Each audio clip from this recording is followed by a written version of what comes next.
Okay, greetings. This is your update video for quiz 5.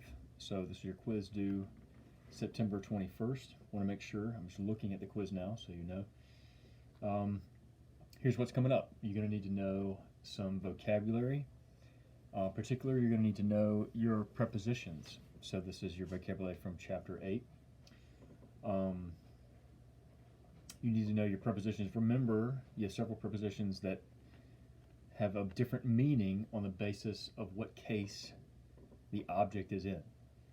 So, for example, hupa with the accusative could mean something different than hupa with the genitive. Meta with the accusative could mean something different than meta with the genitive, and so on. So make sure you know the definitions of the prepositions on the basis of the case that their object is in.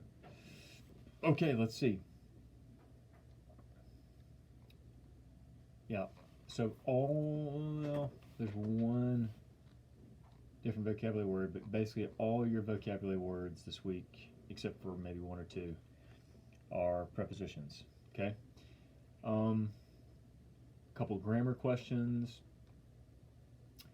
Gonna make sure you need to know the 6 noun rules. The 6 noun rules. Make sure you can do those and reproduce those. That'll be good to do.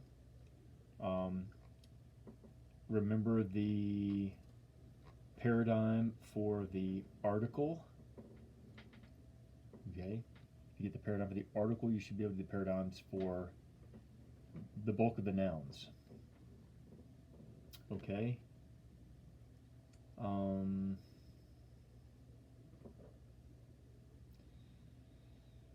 Yeah. Gosh, I'll tell you this. I'm going to give you these. This is part of your quiz. There are some prepositions when the word following the preposition starts with a vowel and has a rough breathing, something happens to the last letter of prepositions. So for example, ek will go to x, and meta will sometimes go to met or myth, depending on the word following it. So you're gonna ask a question about what happens to those two words when the preceding word has a rough breathing and a vowel. So I'm giving you those. Make sure you don't miss those. Of course, know the paradigm for a me. That's just straight memorization. There's not an easy way through that. And then you're going to have to do some parsing. If you can do the parsing in your workbook without too much trouble, then you're going to be fine with parsing on your quiz. So remember, we're parsing nouns and pronouns at this point. You're doing case, number, gender, lexical form, and the inflected meaning. Case, number, gender, lexical form, and the inflected meaning. I'm not going to ask you to parse a me. Just doing nouns and pronouns at this point. All right, that's your heads up. I'm sure y'all will do well. Make sure to get it done before Monday. We have the hurricane stuff happening, so if you can't get it done Monday, but you get power enough to let me know that you need an extension on the quiz, and that's fine. And I'll be happy to do that for you. So just make sure you get it in when you can this week.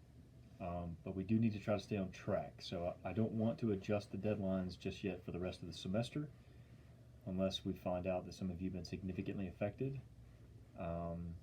And in that case, we may slow things down a little bit. But we're going to try to keep pace as best we can. Okay? Because we got a lot to do next semester as well. All right.